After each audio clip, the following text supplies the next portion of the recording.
Right now, I'm feeling lonely, I'm feeling empty, yet everyone is all around me.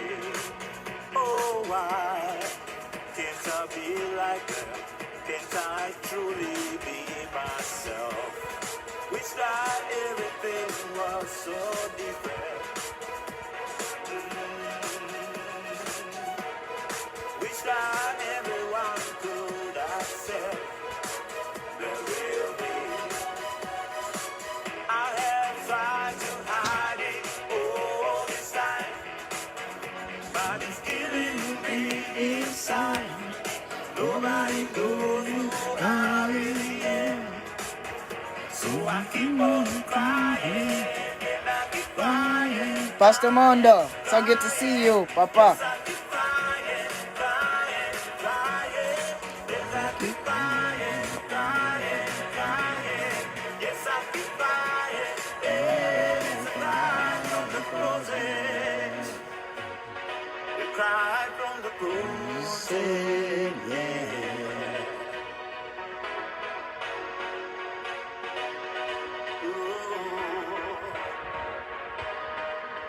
My friends, my family, my leaders, and everyone all around me. They hate people like me, people who are no like them. Wish that everything was so different.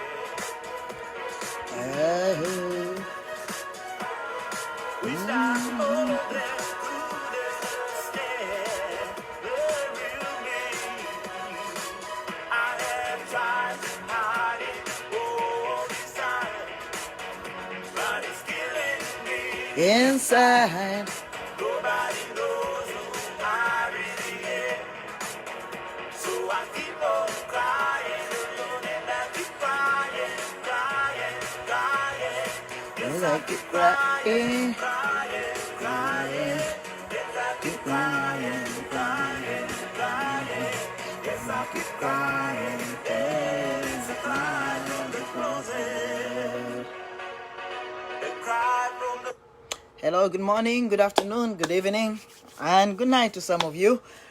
I welcome you all to this updates live show today. I request you to send a message to those that you know that care about human rights, humanity. Share with them this live show. Invite them to the show.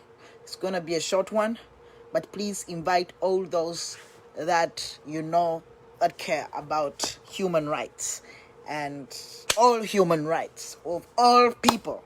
I'll keep playing this song, A Cry from the Closet, because I feel that's where some people are at this time during Pride Month when many are celebrating their pride. I'm just requesting you all to share this with your friends so we can get started. Kakuma Camp members, I hope that you are on standby. Purity Page, I hope you're on standby. And anybody else who wants to come up, let me know.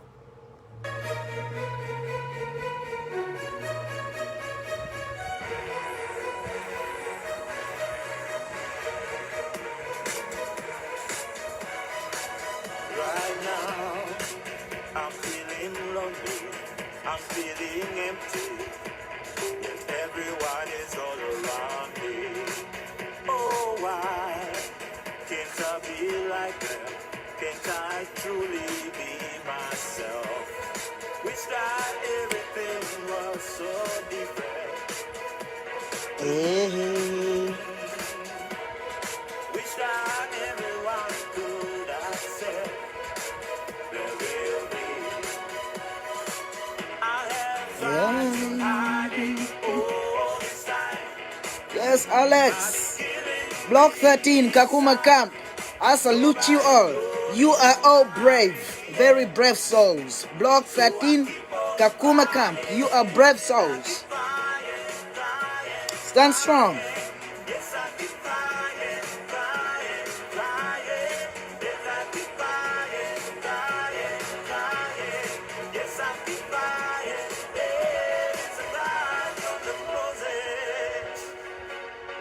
We cry from the closet, yeah. Ooh. My friends, my family, Rainbow Ambassadors Foundation. everyone all around. Rainbow Ambassadors Foundation. So good to have you here. People who I know right there. Block 13, Kakuma Camp. LGBTQ refugees under attack. I salute you all.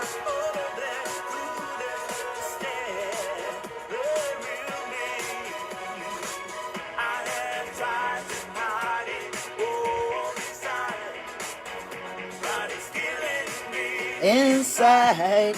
Nobody knows who I really am. So I keep on crying alone and I keep crying, crying, crying. As I keep crying, crying. Yes, I keep crying, crying, crying.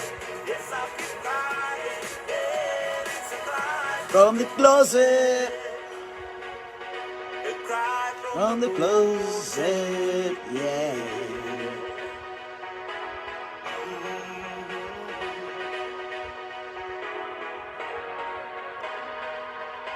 Oh, you keep putting me down with all those. Well, I greet you all in the name of humanity. Now we can all define what that means in our lives, but I greet you all in the name of humanity, and we are here because of a call from LGBTQ plus refugees on Block 13 Kakuma Camp who have been and are still under attack from fellow refugees, mostly the Sudanese refugees are what has been named, and also refugees from Burundi. And also natives of the Turkana region, in case when the attacks come from outside. I would like to thank all of you who have showed up, who have risen to the occasion, who have heard the call, who have written letters to the UNHCR. You have been heard, you're being heard. Please continue doing that. All those who have contributed financially to what is helping the refugees right now, you have been very helpful. We have managed to put our friends in some level of dignity because there's no dignity there. That is the reality. For all of you who have been there for them even before the attacks of June 19th, thank you so much. I'd like to send a special shout out to all our counselors, all those who have volunteered their time to counsel our friends on Block 13, Kakuma Camp. We thank you so much. Ken Medlin, I see that Doreen says thank you and that they love you so much. Everybody, thank you. And for you, friends on Block 13, Kakuma Camp, you are brave. And we ask you to hang in there and work with us in truth and openness and transparency. We shall keep standing with you. Now we're going to get some updates from Kakuma Camp, but I would like to let you know that we, since Wednesday last week, with the resources just close to 1,500 that my networks have contributed, just a handful of people, and another network from a very good friend of ours called Tavi here in Baltimore, Maryland. We have raised just close to 1,500 US dollars. We have used that money for food. We have bought food in the camp. We have bought, first aid supplies, medical supplies. And we have had more than 25 people in hospital, private hospital to be precise. If you want to know why we have to take them to the private hospital, they are here and they will explain why we have to take them to a private hospital. We have x-rays, doctors' reports, and all the accountability for all that we have given there. We have had people who have gotten damage on their skulls from these beatings. We have got fractures. There are people who will not see if they do not get even better treatment that cannot be provided around the Kakuma area. Tomorrow we have about 9 people who are going to hospital. It is an ongoing process. I haven't really been pressing for funds, but if any of you is touched to send some resources, please send us resources. You can send those resources to me. I can tell you how to send them to me. And you can also send them to our friend Tavi. I can tell you how to send those resources to Tavi. The resources we are getting are not for personal use. We do not hand out monies, and I want all the refugees in Kakuma camp to hear. We are not handing out money to individuals. We are collecting money to help collectively, like for the hospital,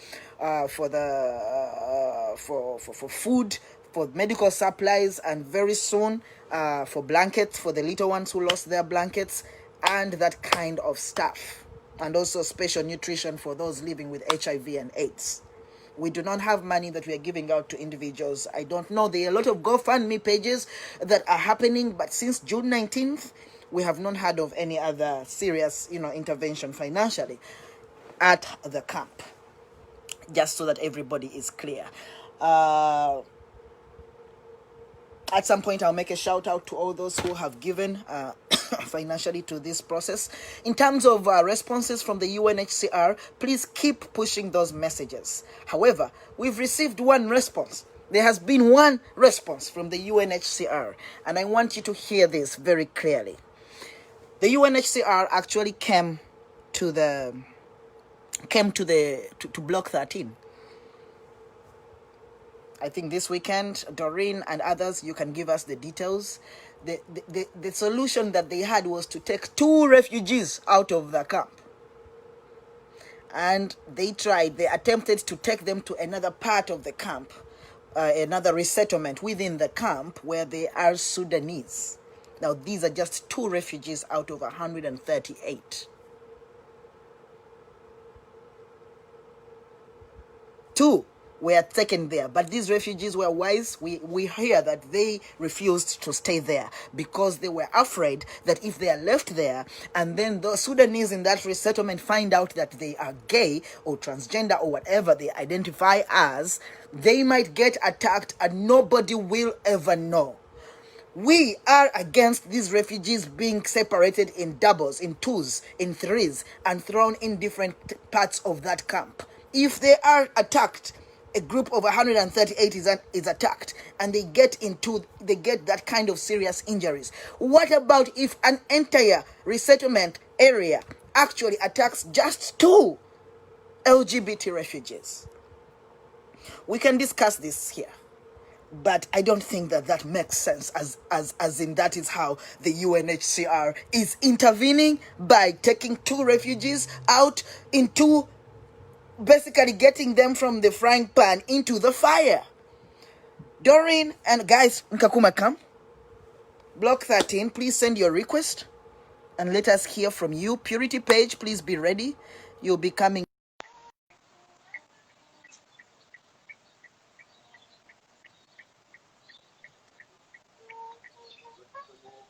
I need some light. Hey, Victor. Hey. It's our light that has a problem. It's dark here. Yeah.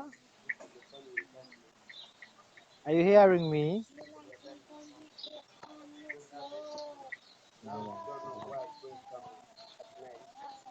Maybe something is wrong with the lights.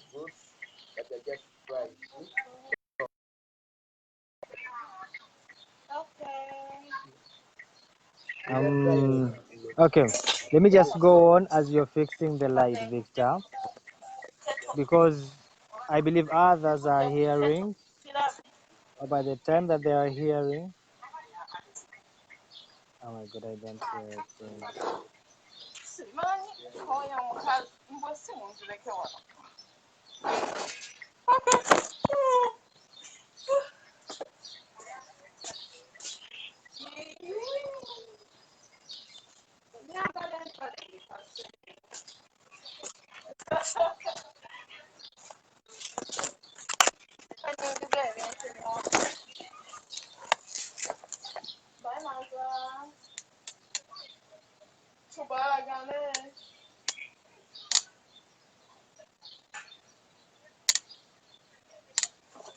Yeah.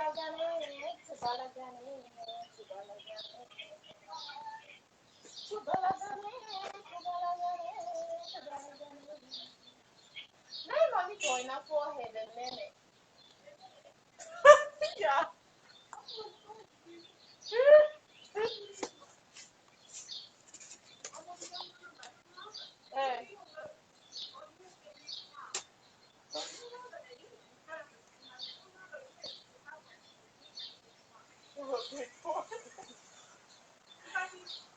No, it's fine. Hold on, become moving.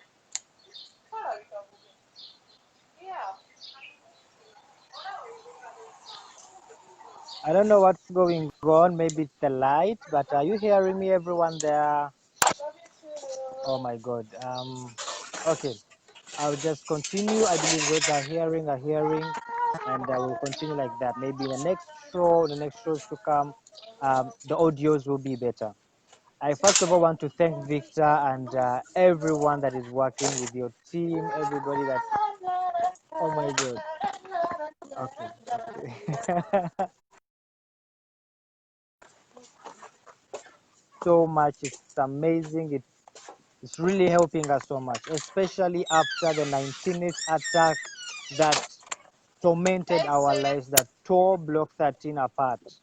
After that day, everything was down to ash. Everything. Our houses were all broken up and have holes in them, no more doors. Our material was taken, our food was taken, and we didn't have anywhere else to go. We didn't have anything else to do. Now I I hear. think I'm getting you. Yes. Right. Yeah, like I was saying, I'm so grateful, and all of us here at Block 13, we are so grateful. People are sleeping at this time. It's quite late. I Yes. light up that side. You can see people are sleeping all the way. It's like a whole line, Those and those people so are out. grateful. That is not Yeah, a friends. That is outside. That's outside. That's yeah, we're sleeping outside. We sleep outside of the houses because it's even scary to sleep inside the house. What if you are attacked when you're indoors? Where will you run to? It's safer when you're outside, because then at least God can help you and you find somewhere to run.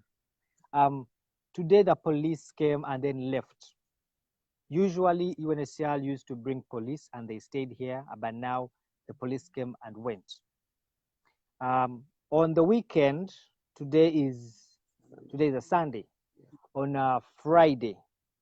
Friday, UNHCR came with one of their caseworkers and picked up two of us, a gay couple. Actually, it's a gay couple.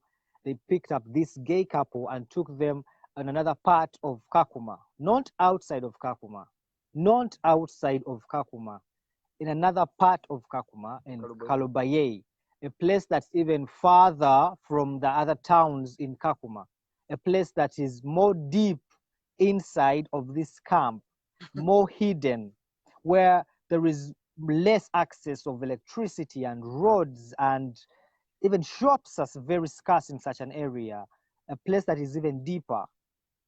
And they put that family there, they put that couple there, and a house that is just is built by tents. mm-hmm. This is iron sheets.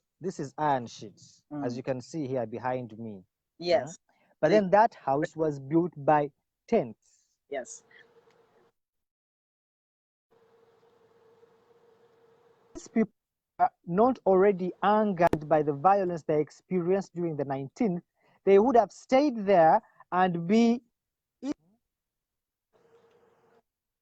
But then they rose up and said to that caseworker that we cannot stay in this place. Look at the neighborhood that we have, surrounded by only South Sudanese people. People already laughing at them, looking at them with laughter, mocking them. When these two refugees were delivered to this resettlement, Served. those South Sudanese people that live there started to mock them even before UNHCR left. Pointing fingers at them. Leaving them there. When UNHCR was still there, these people were pointing fingers when even UNHCR was there. showing that they knew who was now here, who was now arriving.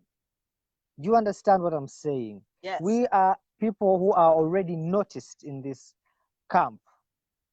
And it's not going to change taking 2 or 3 of us and putting us in a different location. It's not going to change the rates of violence that is coming against us. It's not going to change. What has to happen is to evacuate everyone from Kakuma. That is what is going to save the lives. UNHCR is now playing about with other options, trying to test these other options to see if they work. They are continuing to refuse to evacuate people. I am suspecting it's because there are other people who are feeding UNHCR false information. I am suspecting this. I do not have evidence to it, so I cannot say I have evidence to it. Yeah. But I'm having suspicion to this. There are people that have been working with UNHCR pretending, masquerading, putting on this mask of LGBT organizations that are helping LGBT people. Yet in reality, my God, I don't want to go back to that conversation, but the truth has to set us free sometimes. These organizations and these people are the reason why UNHCR is limited, why UNHCR is holding back its hands, why they would rather sit back in their office and make a phone call than them rising up themselves and coming on ground to do their job. Because some person came in, some organization came in and said that I can help you with LGBT issues. Yet in reality, they want to help themselves with LGBT issues. They want to use the pain of transphobia that we face. They want to use the discrimination that lesbians face. They want to use the oppressions that all the LGBT people go through, the ways that the gay men in this community are treated. They are looked as abuses of masculinity. And UNHCR gains nothing from it, but those communities, those organizations, those persons that come out and say they are helping us, yet in reality, they are laundering money off of our pain, claiming they're helping us. They are the reason why our lives is in this dire situation.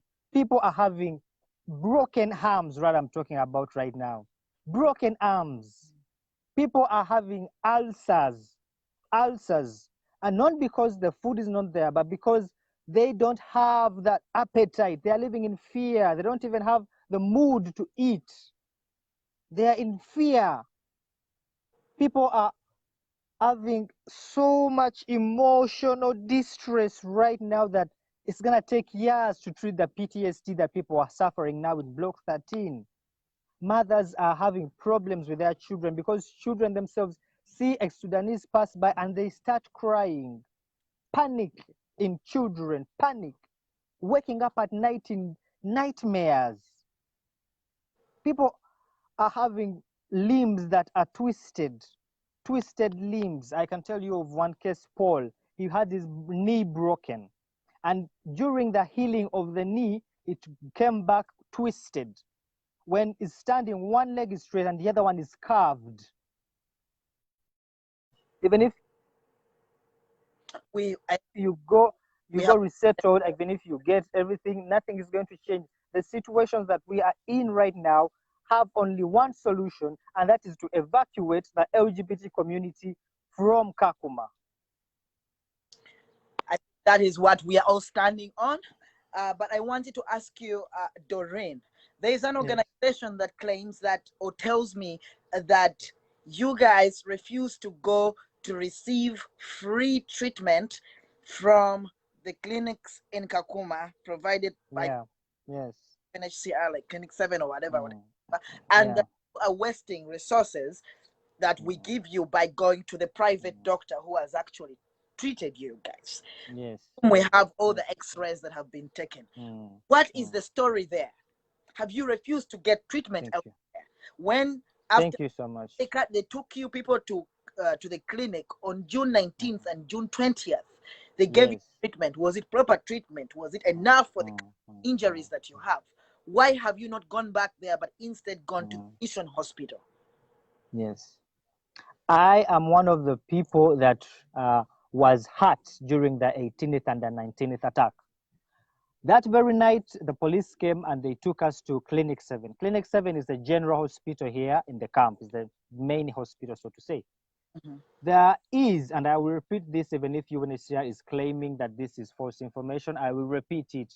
There is homophobia at the general hospital towards the LGBT community. Yes, they received us, they did first aid. They wiped the blood off of us, put bandages, and let us go. That general hospital is run and funded by IRC, International Rescue Committee. Yes. That hospital still is homophobic, has always been homophobic, and until things change, it will stay homophobic. After that, we received first aid. Yes, we did receive first aid. And it's because police was there. It's because police is the one that brought us. If it was us that brought us, most of us would even have just been brought back without receiving any care. Have you been there before? Have people been there before and did not get care? Yes. There are people who go there. If you go there by yourself, they'll either tell you bring a book to make a report, or either you don't have a mask so you can't see the doctor, or the patients are all filled up, or plainly I stood in the line one time when I was there and they told me that my dress code is not fit because your hair is too long, because you have so many things on your hands, because you walk a different way, because you're not supposed to be here. You're a shoga, that's gay. You're an LGBT person. You're not supposed to stand with other human beings. That's the kind of discrimination there. Okay. The worst point why I'm saying that this hospital should change its means. We went to a private hospital, courtesy of the Victor Mkasa Show and everyone who's supporting right now to help us receive medical help. Actually, there are still others who are going, and more than 26 people have already received medication, courtesy of the Victor Mkasa Show and all the partners that are helping out. I myself reached there, and this here was just a cut on the head, this here. Reaching there, the doctor took a scan and told me that my nerve on my left eye was damaged and gave me medication. My eye was swollen and gave medication. Another girl also had her eyes covered after receiving the first aid. This is now receiving the first aid. Hospital. This is now at the Kakuma Mission Hospital. Yes. She went there and received medication from Kakuma Mission Hospital, and the doctors told her that the way they stitched up her face after the attack is the reason why the eyes are closing up. The muscles were not treated right. They didn't care about the veins. They didn't care about that. Someone had an arm that is dislocated in the elbow, and they just put a bandage on it, less adding more force on that dislocation, that the dislocation separated further. And this is the place we are going for first aid. Someone has a crack on the skull, and instead of tendering to that, they're just covering the flesh. Yeah. Covering the flesh, letting the pus and blood clots and oh my God. We have treatment now, and I'm glad that we are able to work with you to have everybody treated there. And I know that tomorrow morning you have a group that you're taking to the hospital. Yes, tomorrow morning a group is going to the hospital, and Ben on here is coordinating that with funds receiving from Victor Mkasa Show. It's been a very good help, been a very good outside there who's helping us in terms of medication. At this moment, it's what we really need most, because everyone is suffering from an aftermath problem of that attack. So thank you so much. In terms of advocacy, you're still asking people to do what? In terms of advocacy, what I really need is for people to push and pressurize UNHCR to get us out of Kakuma. Help us, write emails, make calls, make petitions, everything that you see that can help us get out of this place, help us get out of Kakuma. Those of you that are in helping us of getting food, of getting blankets, of getting food, that is all good. We appreciate that to the bottom of our hearts. The counselors and the information that you're receiving from these people in counseling, it's helping them and changing their lives. And But we receive and we hope that so much. But the major number one thing that you're supposed to emphasize on is to pressurize UNHCR to evacuate Kakuma of the LGBT refugees. they had you. Thank you. Thank you, Victor. Thank you so Thank you much for so that. much. If nobody else is speaking there, we are so grateful to have you on the show. You guys are brave. In fact, I had no idea until I started working with all of you. All 138 of you are brave people, and you're all beautiful people, and we shall stand with you up till the end, until the truth comes Aluta continua. out The of, truth shall set us free. you will come out of this. Cheers, cheers, guys. Thank you very much. You can stay listening. Maybe we will need you. Okay. Okay. Yeah. All right. That was Doreen Andrews from Kakuma, one of the activists in Kakuma camp. You have heard for yourselves what is happening. They are trying now to separate them into couples to worse parts of Kakuma where they might never get any safe security. And anyway, before we will talk more about this, but just now, because Purity needs to go, Purity lost her father this weekend. And Purity has been going through a lot. Purity is our activist based in Nairobi that has been helping us with coordinating efforts in Kakuma. Purity is coming online. Her father was laid to rest today, this afternoon in Uganda. So let us show some love to Purity as she gets online. But even amidst the loss, Purity has been working with me still amidst this loss. Hey, Purity, we're so happy Hi. to see you. So happy to Mm-hmm. smile. Pardon?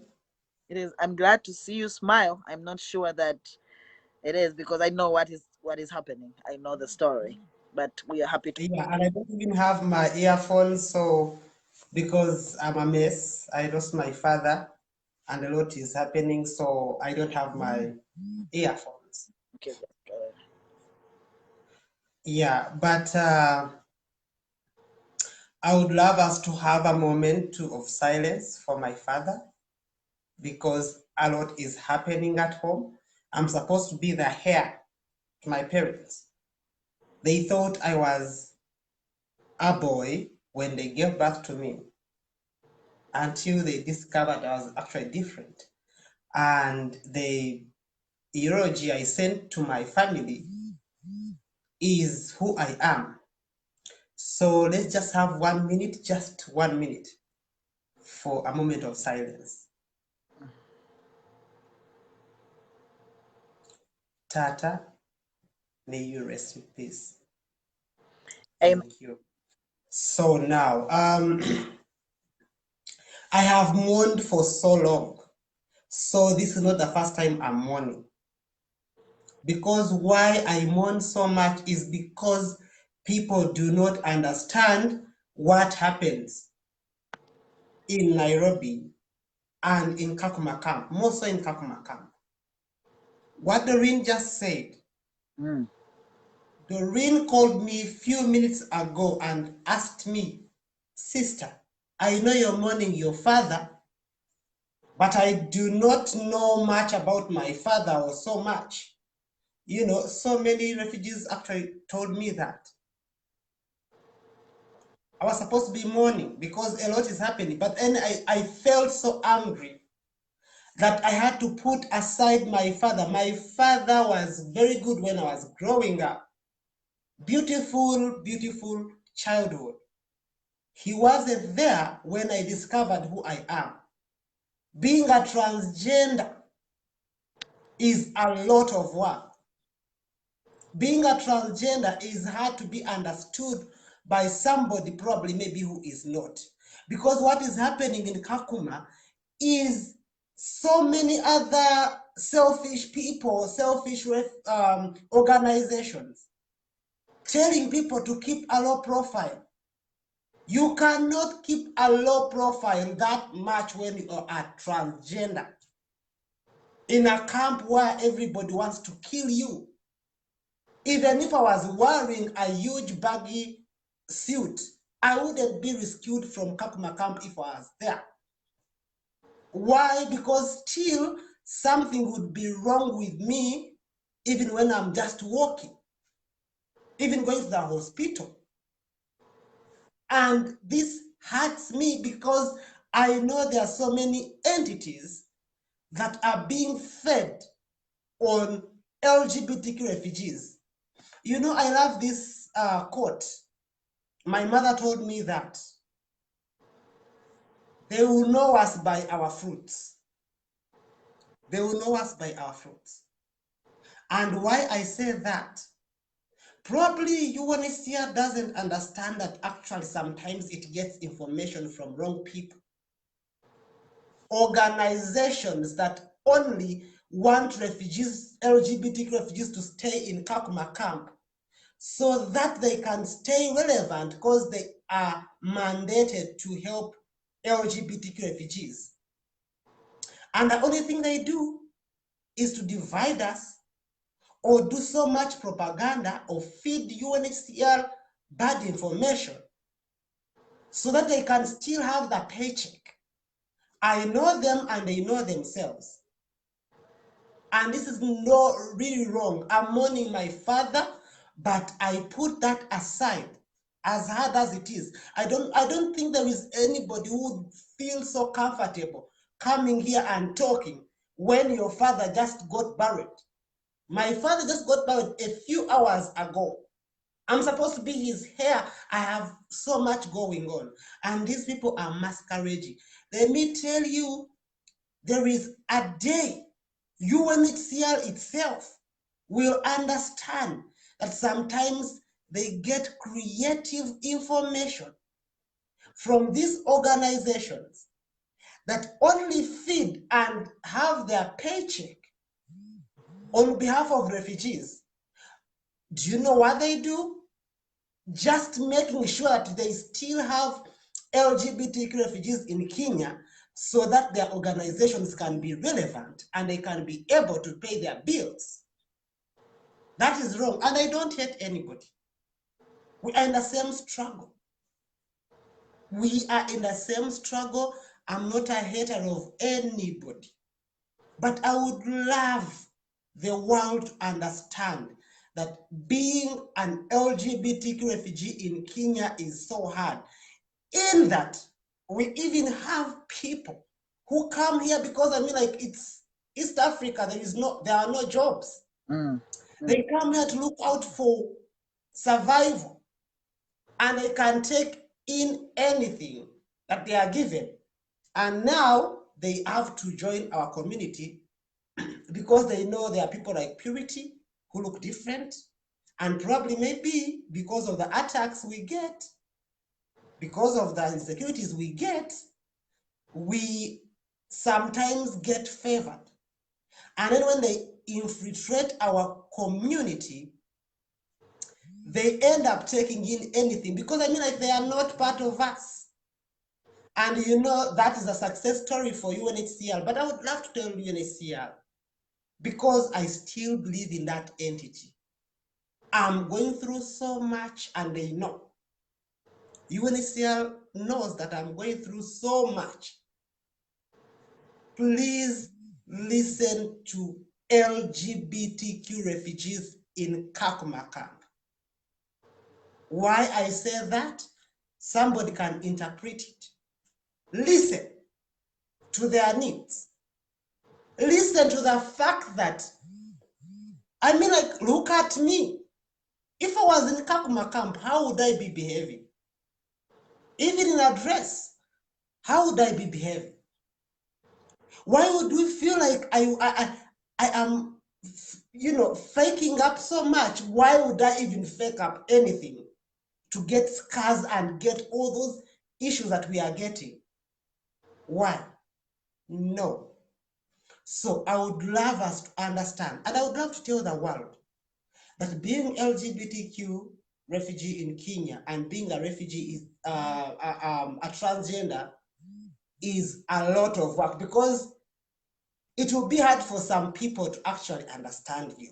Yeah. Because even when you go to the hospital, they will tell you something very different. Go and keep a low profile. We have tried that before. It didn't work. Even if you put me in a huge suit right now, I am on my hormones. There is nothing that will not let the world that is actually, persecuting us to understand that this is a transgender, because everything about me is who I am. I'm on hormones, estrogen. There is nothing that can actually change that. I had a career. By the way, some people sometimes feel like maybe we are also economic immigrants. No. I had a huge career. Everybody in Uganda, I mean, like, I see your messages about my father and stuff and telling me I should have kept my job, and I was doing well. I have 2 degrees, 2. I left them. Yes. I had a very good career. I left it. I chose purity because I could not stand that. And people should understand that. There is no, I just left something to do with my inheritance. Yeah. My father wasn't a poor person. Mm-hmm. I would be home and enjoying the riches because they want me to be home. But I chose me. I chose me. And that's what people don't understand, that we are not hating on nobody. We want to have our rights back because we did not create ourselves. These feelings, me feeling like I should take my hormones, isn't out of somebody telling me so. It's how I felt, and I had to choose that. I left prestige. Everybody in Uganda knows that I had a good life. I had a very beautiful car. I had a very beautiful life. In fact, some people, I think, are like, oh my gosh, why is this girl here in Kenya? I had to choose me over privileges. Now, that is what is happening in Kakuma camp. Organizations and entities and personalities that do not want LGBTQ refugees to go away, because they know that's how they will get their paycheck, because they get money and grants meant for LGBT refugees in Kenya, and they don't want to lose that because it contributes somehow to their salary, So they want us to stay here, and they use everything creative to make sure that we stay here so they can stay relevant and give some little, I don't even call it success stories, of one person that has been rescued and they are not the one that even did that. The reason why I want to tell you, UNHCR, I love you. You know that you are our hope.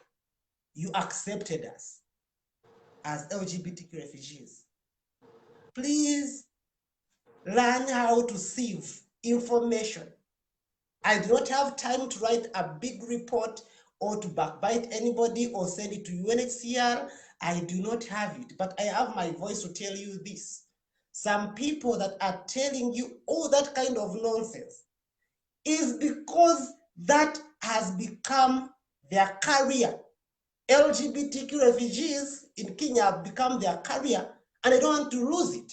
So they want people to still suffer so they can get donations. It hurts me so much. The reason why I'm asking myself, and I would love to applaud every person that has come out to support us. Understand that you are a hero in our lives. Why? Because a lot happens down here, and there are so many people using our situation that bad to earn a living out of just being able to support refugees, LGBT refugees. I shouldn't be talking about Kakuma issues. I'm in Nairobi. I have so many issues. I think you know that, right? I do. A lot. Mm. But I have my sister Doreen and the rest in the camp. Doreen is my support system. Everybody knows it. Even all the refugees know it. That Doreen couldn't take it anymore and chose to go to the camp. She was an urban refugee. She is losing it. Have you seen? Doreen is a very beautiful girl, like very. By the way, sometimes I used to ask her, Doreen, I think you're more beautiful than I do because she's a beautiful girl. Look at how she looks like, all wounded. And what in the world would really make Doreen go to the camp? What in the world? I would love to. Is she, is it witchcraft? In Africa, we believe in that. What in the world would have led Doreen to go to the camp? And I hate pretenders. And I'm telling this one to all the LGBTQ activists. Stop pretending. Stop it. Because one day it will be your case, because LGBTQ persons in Africa, it's a delicate situation for all of us because there are very, very few countries that respect who we are. Stop pretending and come out and ask yourselves, what in the world would a person like Doreen, who was in Nairobi for so many years, choose to go to the camp? She couldn't take it in the city. She thought life would happen in the camp. Now she is being teared apart. As like people are, if you see all those wounds she has, that's not the Doreen we know. The world needs to know this. And I would love to call upon the world that we cannot give up to the other enemy. If I had to give up, I wouldn't have ever given up on my job, on my family, on so much. I would be so well, doing well at home. I would be doing so well at home. But I had to choose me because this is me. This is me. LGBTQ refugees in Kakuma camp have to just get out of there. And we have to support them. If we don't support them with the little that we have, with the little everybody has, they're suffering wounds. And as they suffer all those wounds and they're going to the hospital, another person who is an opportunist is using those wounds to get money, to get their salary. They are seated in their offices somewhere in SC, somewhere where they have breakfast, lunch, and dinner, and snacks, and a good salary, and so I'm told actually some even have strawberry flavored SC. I mean, I would love that, but who aren't you? I would love to have that kind of SC. But who aren't you? I have been in those offices. I have had a very good job. I have had to be a team leader of so many people on a paid job. But I'm here because I had to choose purity. Mm-hmm. I forgot about Kenneth, that my family knows. I chose purity. That is what LGBTQ refugees in Block 13 are choosing. They're going to be blackmailed left, right, and center because people want them to stay there. I'm being blackmailed for supporting them. And sadly, by so-called activists. And who unto you, because maybe you can just kill me, I won't keep quiet because I left so much going on. I just lost a father. I'm here speaking. But who unto you? We just need to get these people out of there. And we are not hating on nobody. There is no hatred. I do not, if I had to hate, then I would have hated for so long. I don't have that time to hate. I want to tell people, let us rescue LGBTQ refugees in Kakuma camp. Because people think that we are so overwhelming, dramatic, ABCD. By the way, after this interview, somebody will say, that is purity, the dramatic one. Let me tell you, accepting who you are and going against all odds to accept it in East Africa takes that kind of mantle. It takes that kind of mantle. You expect way so much. And the only thing, the only entity that can save us from all this is UNHCR. And the other people that are so special to take us from out of here. One, LGBTQ activists. Don't pretend so much. I didn't come here to discredit you. You do beautiful work, because I mean, like, even wherever you are, so long as you're in Africa, I know it is also hard as an activist, as an LGBTQ activist. So it is hard. And those ones knows that they have to come up. But we know these other ones from these embassies, from UNHCR. And by the way, let me tell you, UNHCR is not a bad entity. It's people, the opportunists, that makes it a bad entity. Why? They feed them information that wants to let real LGBTQ refugees in Kenya stay there so that they can have a career, a job, and be able to pay their bills. We've seen them. If you don't stop this, our souls will haunt you. I have a feeling that maybe, sometimes I have a feeling that probably I might, I get nightmares that probably I might die in Kenya. And I have always told myself every time I have that thought, that may my spirit haunt these people so hard. May they haunt them so hard that one day they will understand that they tortured people, that left everything. They did not choose to do this. Nobody wants to be. It sounds so bad. But my spirit will haunt so many people if I just die like that, because they chose to be very selfish, to not allow us to have a life. And that's what I tell my people in Kakuma camp. More so, Doreen and all that entire group in Block 13 and everybody in Kakuma camp, so long as you are LGBTQ, just understand that one day, that bloodshed, you not even affording the basics of life, sleeping in the rain. I mean, like, I feel so angry that up to now people are sleeping in the rain. That blood will be counted on some people.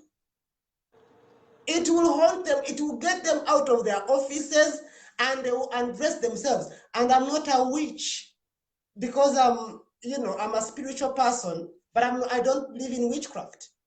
But may these souls, including mine, by the way, haunt you if we died and you did nothing about it.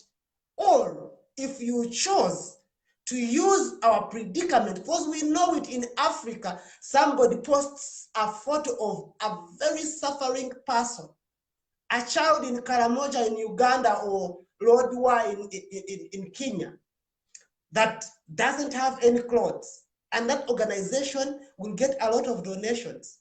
But that person maybe died, so many years ago, or doesn't know that actually something like that is happening, because this organization wants to survive and to remain relevant, because they know if they don't have people suffering in Africa, they won't have their paycheck. That's why they created their organizations, because they do not have any other job. But let me tell them, and I'm finishing now, our souls, most of mine and those in Kakuma, will be counted on you if we just die. They will haunt you, even whatever money you will have used or whatever creative ways you will have used to torment us this much, will be counted on your head.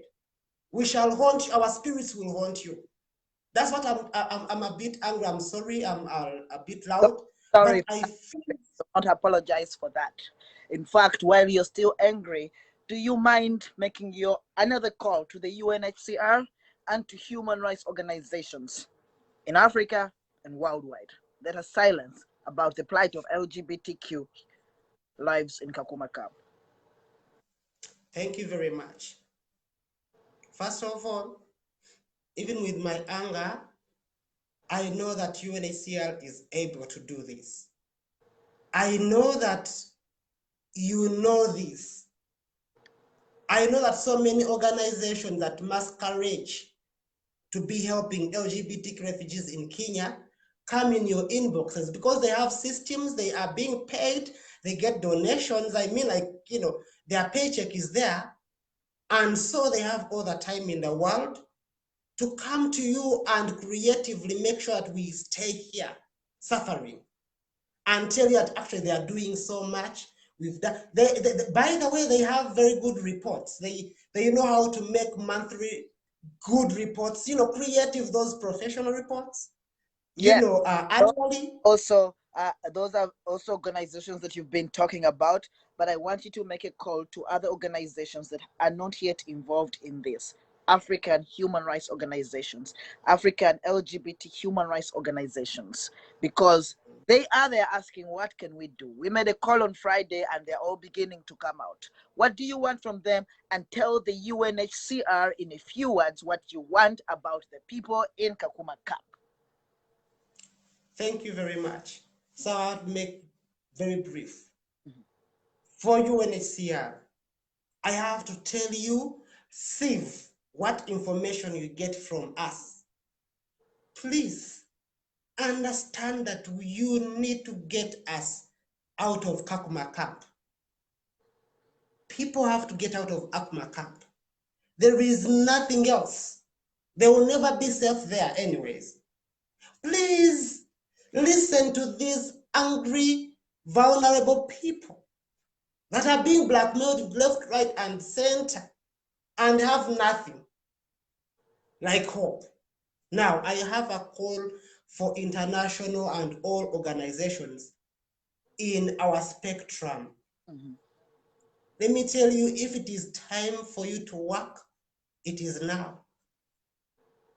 I'm here, but I don't even know whether I'm going to even have a night where I am. Probably you may think, oh my God, this one is actually very fine. She sleeps well, she has her makeup on. No, a lot happens behind doors. Yeah. For me to stay this sane. Because if I'm not sane and everybody else in Kakuma camp is fighting all those wounds they are facing, then there will not be any voice. But I'm also facing so much in that my life is actually in danger. I just lost my father. Yes. But I know even the space I'm sleeping in, I have to leave. Everybody, I think my brother, you know it. Yeah. So please understand that one day you will see you will enjoy the works of your sweat if you support such an angry, very vulnerable community. And let me tell you, I want to tell all those international organizations, well-wishers and donors, we don't have a voice. You have it. My voice doesn't sometimes count because the word refugee is on my head. The word LGBTQ refugee is still on my head. And the word a transgender activist is on my head too. So my voice is that loud, but that very low, that anybody else who goes, to advocate would be able to be listened to than I do. And I understand that. But can you rescue us, please? Can we be your project? Thank you very much. I have to go. Purity, thank you so much. And I hold you here in my heart. You're going through a lot with the loss of your father.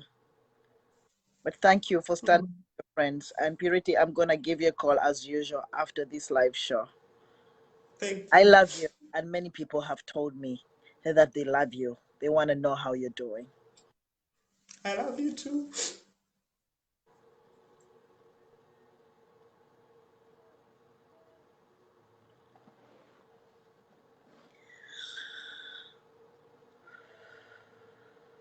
Human beings are suffering. Human beings are suffering when we can do something.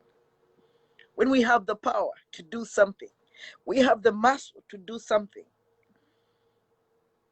I thank all the organizations and human rights defenders in Africa who rose to the occasion last Friday after my call for joining the campaign for the release, for the evacuation of these refugees from Kakuma camp, where they are not safe. Thank you so much for those of you who have risen up to the occasion. And I would like to thank you. You have heard from Kakuma, you have heard from Purity.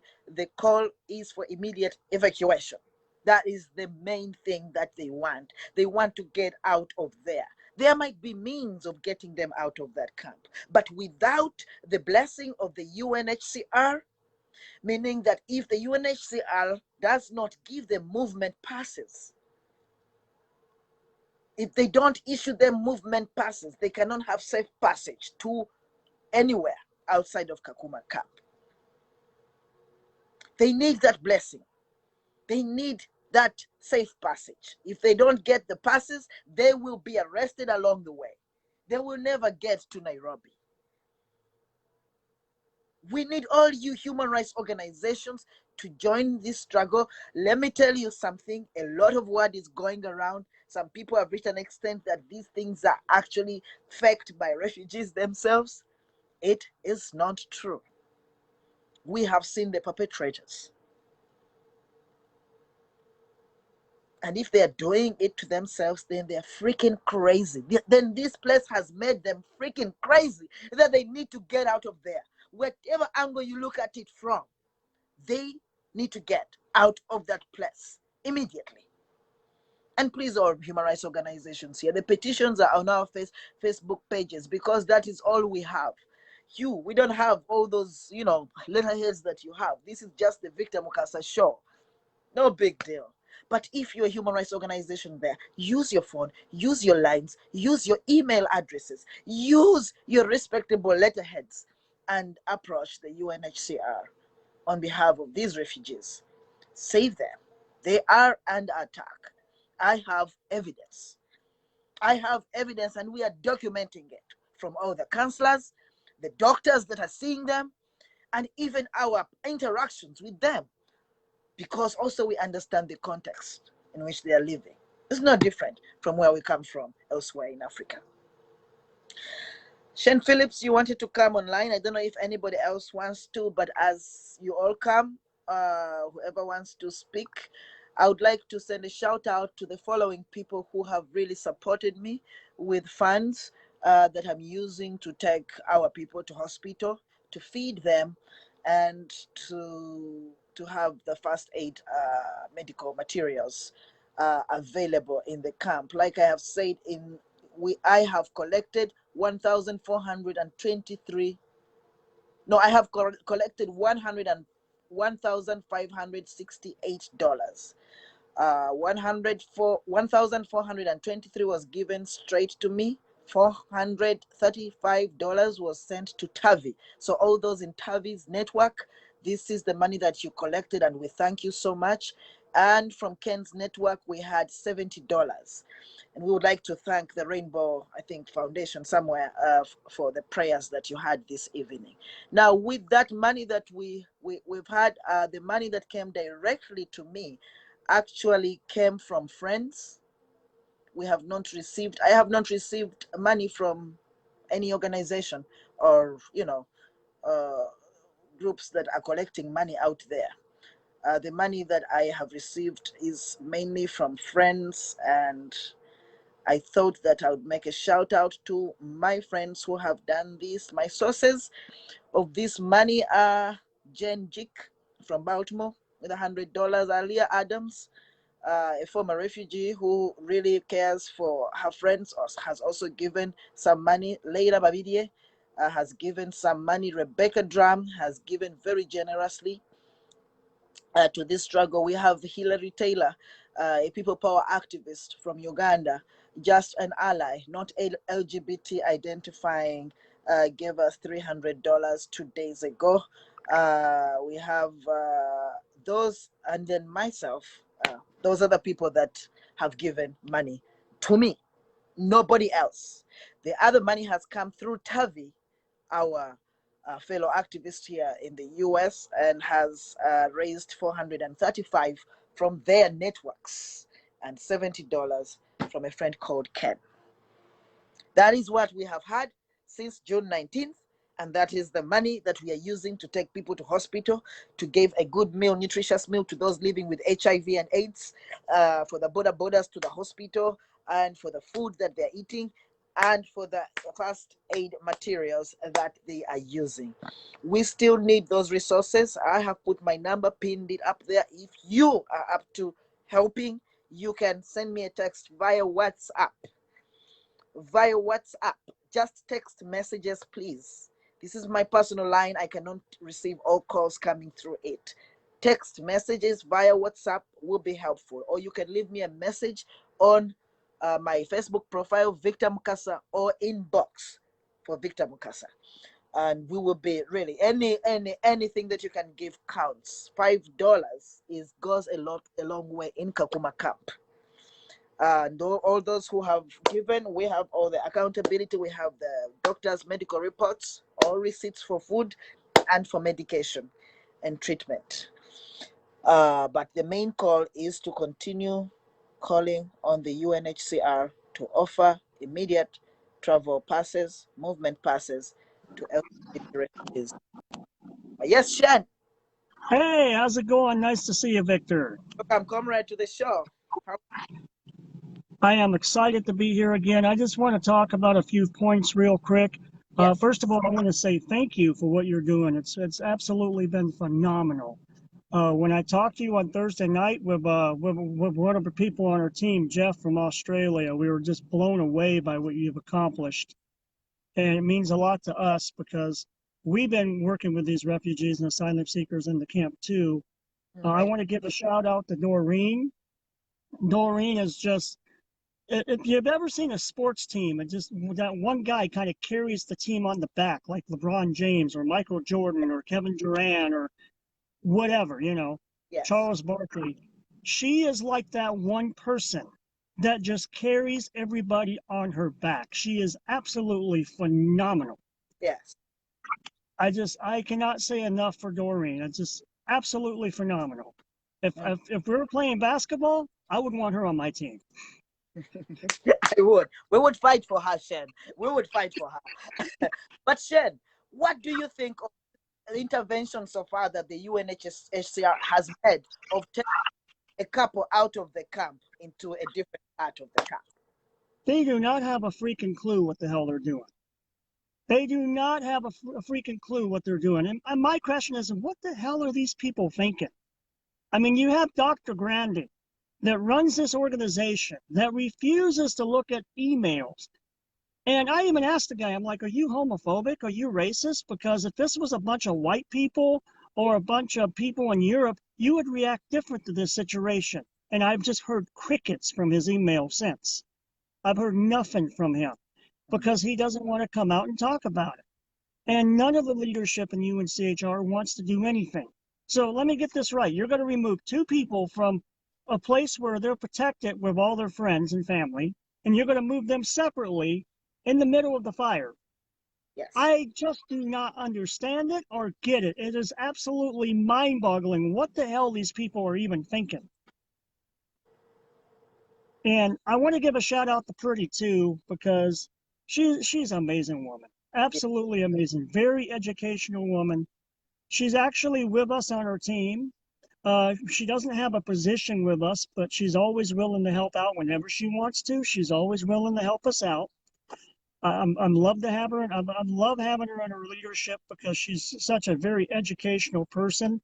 Mhm. She's one of those people that likes to give an educational point of view, and we need more of that. We don't need emotional points of views. We need intellectual points of views.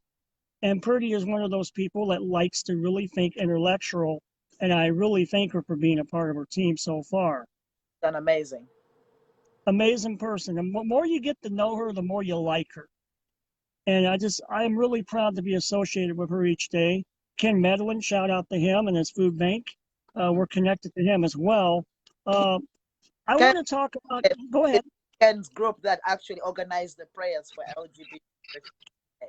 Ken is a phenomenal man. I've known him for a short period of time, but for the time I've known him, he's blown me away. He's just been an incredible person as well, an incredible ally. I want to talk about something I think that doesn't get talked about enough, and I talked about it earlier today on a live video myself, but Purdy actually touched right on it and said everything that needed to be said. You have certain organizations out there, and I'm not going to mention the name, the organizations from San Francisco. We know who they are. We know what they're doing. And they divide these asylum seekers amongst each other. So my question to Kakuma, if we want to win this situation at Kakuma, we got to be one together. We can't have 5 different groups. And I think that's one of the issues right now is you have an organization that is splitting this group up and splitting these people in the groups where they can't stand as one. And my question is, where's all their donations going? And number one, they're not a 5103C, they're a coalition, and we don't even know who they're under. But where are their funds going? And I have a question for that, because I don't know where their funds are going. And what is the whole issue of trying to have this bad refugee, good refugee mentality? Because you disagree with what somebody says, you're going to attack them and make their life a living hell. It is absolutely unacceptable, unprofessional, and how can you call yourself a human rights activist? And it needs to end. Yes. Because our team in Nairobi, so proud of my team, Peel, Pat, Moses, Marlene, Michael Ray, Richard Carcuza. Shout out to them because we went out in Nairobi today and we actually distributed food for about 60 to 70 people today. And I'm really proud of our team. We worked really hard to do that. And it took like a week for us to get this food distributed because of the COVID-19 and the Kenyan government. But hats off to my team on that today. And hats off to your team because your team has just been absolutely exceptional. I can't even say anything more on that. You've blown me away with what you've done. It's a collective work. It's collective effort. And now we are all working together. It makes things easier even. And I think that all those activists that have been working in Kakuma and Nairobi for LGBT refugees who are not working with others, that is good. It is the reason that these things are. But I thank all of you, Shen and others that are beginning. I'm in groups with you all, working and really, amplifying the voice of LGBT refugees in Kakuma camp. I really thank you for what you're all doing. I just came in because of the emergence, and I always come in when there's an emergence, but I'm doing a lot of work to sustain people from 2014 to date. I know that. No, but before you came in, it's like, what are we going to do? We have all these issues in Nairobi. We have all these issues in Kakuma. It's like, we only have so much funds coming in because we're not a 5103C yet. And it's like, what are we going to do here? It's like, we're bogging our minds and we're on our phones 24/7, trying to get funds, trying to do whatever we can. And then you come along with your team and you're able to help. And it's like, oh my God, thank you. Well, Because it takes a huge weight off our shoulders. And it's been so stressful before you came along with trying to figure out how we're going to help people in Kakuma. Now we can focus more on Nairobi and still help Kakuma as well yes. because of your help. And I appreciate that. It makes a huge impact. Well, thank you, and thank you for your willingness to have me work with you all. My last question to you is before I get off. Yes, I am really considering this letter to Kenyatta, President Kenyatta. yes, If he doesn't want these asylum seekers in his country, if he doesn't want them in UNHCR don't want them, why don't we work with UN? Because he's come out and said, I don't like gay people, but I don't like the abuse of gay people. Okay, so we got something to go off of there. If Kenyatta does not like LGBT people, why don't we find a way to write a letter to him and say, okay, let's get a separate complex to him and have the UN fund it, and they can be out of sight, out of mind, and they're out of your hair. yeah, It's a better situation than what we're doing because we got 500 people in Kakuma, we got 500 people in Nairobi, and 300 of them are homeless in Nairobi, and 500 in Kakuma. We need to come together if we want to get everybody out of there. yeah. And we need to be one voice. And I think that's the biggest concern I have right now is it doesn't matter what side you're on. We need to drop our pettiness and we need to work together as one unit and succeed. I'm sure that the activists out there are hearing that. In order for us, I mean, all LGBT people in Kenya are facing, challenges, including Kenyan nationals. Kenyan nationals. That is why we have a resistance there and the right, working for liberation. But of course, we would have to engage LGBT organizations and local, LGBT activists in Kenya in how can we add our Correct. own their voice, address issues in their own country. Right now, yes, we have to focus on getting our people out. And Shen, I know that you've written a lot of just you as a individual. I know that your networks have written a lot of emails. Please, starting Monday morning, we want you to write more emails. Do not give. I'll be up until 10 o'clock tonight writing emails, and I have to get up at 4 o'clock and go to work. So that kind of tells you how committed I am. This is the best we can do. Let's all forget the whole issue of judgment, the whole element of judging these refugees. It is very clear they have been injured and they're being injured. Yes. They're going crazy and they're dying slowly. They need to come out of that camp immediately. And one more point before I get off. Why do we have certain people in San Francisco writing these blogs that are not true? Saying that something happened when something didn't happen. What the hell is wrong with this person? It's like, why is this person not working for the Inquirer or working for some tabloid instead of trying to make up? I mean, is this person that dire straits for money where this person has to write articles saying that people are protesting when they're not protesting? If you remember that about a month ago. Yeah, I can't fathom what's in this person's head and what's going on. Is this person a psychopath? I'm starting to wonder. Well, right now, our main problem is that LGBT refugees are still stuck in that camp, and we just have to work like we've never worked before to get them out of that camp. And Shen, you are contributing a lot to this. I just know that you're writing emails tonight, but please get more people in your networks to write more emails tonight. The UNHCR. And when we get done with that letter, we'll let you look at the draft. All right, that would be great. Thank you so much, Shen. Thank you. Thank you so much and have a great night. You too, Shen.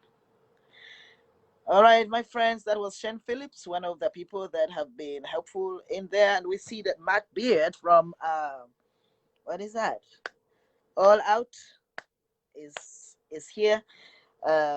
If anybody wants to come on the show, please join us. However, if there's nothing else coming, nobody else coming, again, friends in Kakuma who are still awake, we love you. We love you so much. And we send you a lot of love. And we give you our strength. Now, those who are writing letters to the UNHCR and urging them to remove LGBTQ refugees out of Kakuma camp because they are not safe, and there's evidence that they are not safe, please continue doing it. It is the best we can do. Continue doing it. And those who have raised the $1,000 close to $1,500 that we are using to take people to the hospitals to get proper treatment, to get their x-rays, to get their hands fixed and pass or whatever infections to their skulls or whatever damages to their skulls. You have done a great job. If you can, please reach out and we'll tell you how to send your support. Even if it is $5, it is very helpful. You can send me a text on my phone number, which I have pinned there. I will only read text messages, will not take calls from people that I have not saved in my phone. But I thank you all for everything that you have done. We'll be coming back yet with more updates. We've told you the only update we have got from the only intervention so far we have got from the UNHCR that we know of is the arrival of UNHCR caseworker at Kakuma camp on Friday, getting out, removing 2 LGBT refugees, a couple, gay couple, and taking them in another part of the camp, full of, all these Sudanese refugees, and wanting to place them there.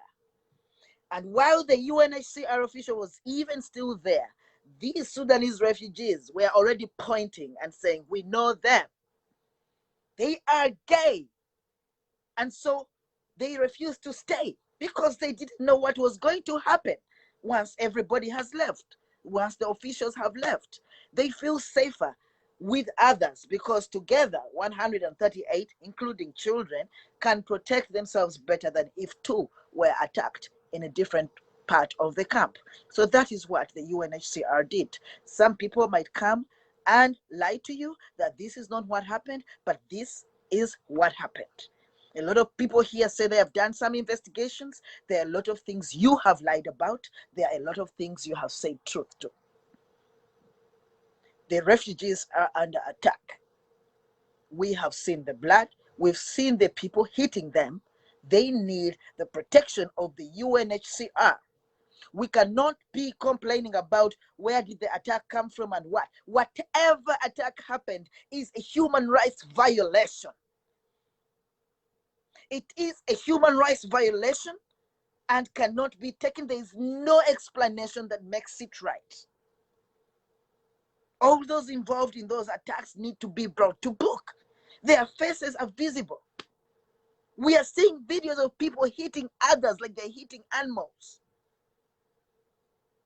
But before all that is done, because they keep walking the camp during the day, all we want are LGBT refugees who are under this attack out of the camp immediately. And friends, send your messages to the UNHCR. UNHCR, if you get this message, it is simple. There are human rights.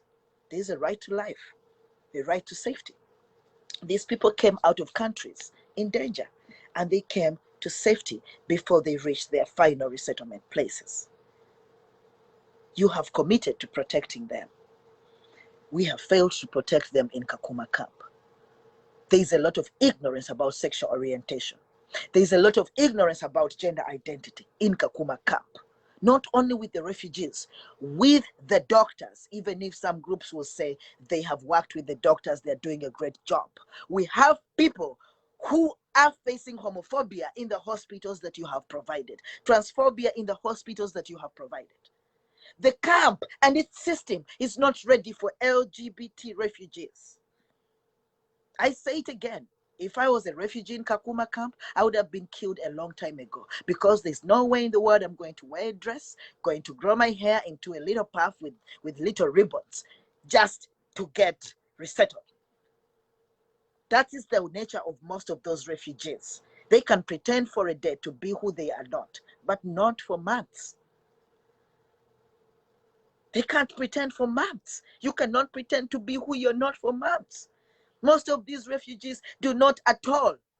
Tall people in the camp do not have to pretend to be short in order to be protected by the UNHCR. Those who are light-skinned do not have to work and get dark in order to be protected by the UNHCR. Why is it that LGBT refugees have to pretend to be who they are not in order to be safe in the camp? The camp is not ready for sexual minorities. And UNHCR, we urge you to get these refugees out of that camp. Or the least you can do is give them a blessing to leave the camp. And that is by providing movement passes for them, for safe passage to areas that are safe. We know there is COVID-19, but transport has been opened up in Kakuma by the Kenyan government. There is a reason why the Kenyan government has opened that.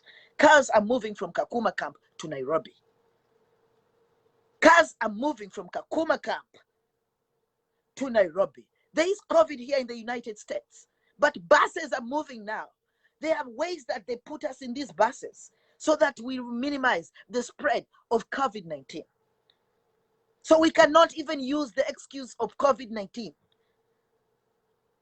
These people have been quarantining together. Getting them a bus out of Kakuma is still them, still quarantining together. There's no excuse for us not to save humanity immediately.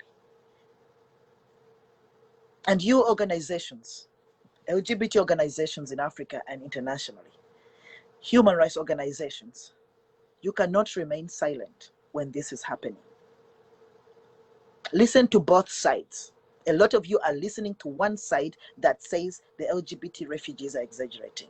You're listening to one side that says the LGBTs sliced themselves. That those Sudanese we saw cutting them down are actually LGBT refugees. You're listening to that one side that is saying they have the resources in the camp. You're listening to that one side that said the police is protecting them. You're listening to one side that says the hospitals are not homophobic. These refugees can speak for themselves. Listen to them. Fly into Kakuma camp. You've flown there before with helicopters. You are safe. If you're in your helicopter, you won't have COVID there if it's just you and yourself. Fly into Kakuma. Find out what is happening. Listen to both sides. You will be shocked. Do not become victims who will stay with the blood of these people on your heads. Act. You've listened to a side, listen to another side, and then make that judgment. But as you make judgments, it's okay. Before you make all those judgments, they are people who are clearly sick. The Mission Hospital in Kakuma has not lied to us. We have their x-rays. Their limbs are broken. Their skulls are damaged. Their eyes have moved. Moved. We have damages in their womb, in their stomachs, in their ribs. That is enough reason to protect them. It is enough reason to remove them from danger. I thank you all for being there. And I urge you all to write letters, go to our Facebook pages, spread the news, spread the information, spread the petitions, sign the petitions, get your friends to sign the petitions. The UNHCR will not say that they did not know if worse things happen to these people. They cannot say that they did not know. We have told them. And the lives of these people are in their hands. Thank you very much. For those of you who are celebrating Pride,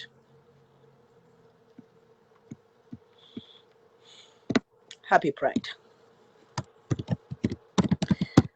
Enjoy your Pride for those who are celebrating Pride.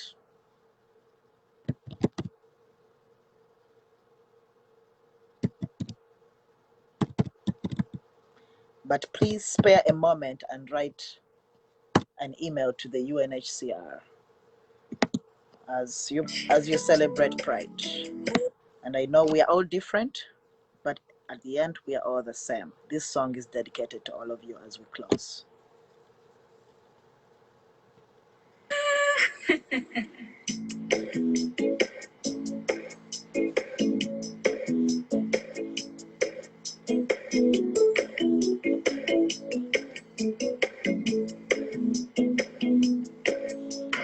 If we were all boys, who would be the girls? If we were all tall, who would be the short? If we were all young, who would be the old ones? The old ones, the old ones. Thank you, Sherry. Well, the difference doesn't matter, but the joy, the peace, and happiness. The difference doesn't matter, but the love. And the difference shouldn't matter. For the joy, the peace, and Happiness, the difference shouldn't matter. for the love.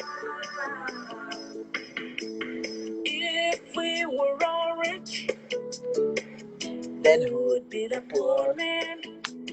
If we were all white, who would be the black?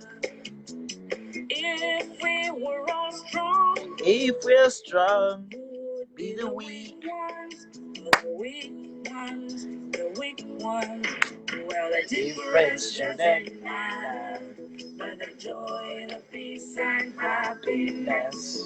The difference doesn't matter, but the love.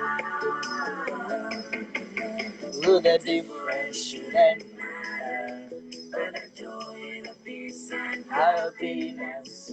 the difference shouldn't matter, but the love. Don't All right. Thank you. Good night. Good morning. Good afternoon. Keep blessed, my friends.